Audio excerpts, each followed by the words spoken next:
think there's an appeal about the 5 stages or the 4 stages that sort of gives us a way to get a handle on grief.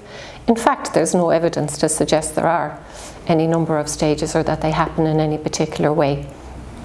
It's true that for many people there's an initial shock and numbness.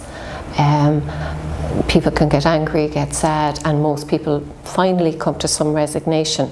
That's true. But I think we must be very cautious that we're not prescribing a certain way to grieve and then people feeling they're not doing it right or they haven't done anger yet. There really isn't any evidence to suggest that you must go through some particular order.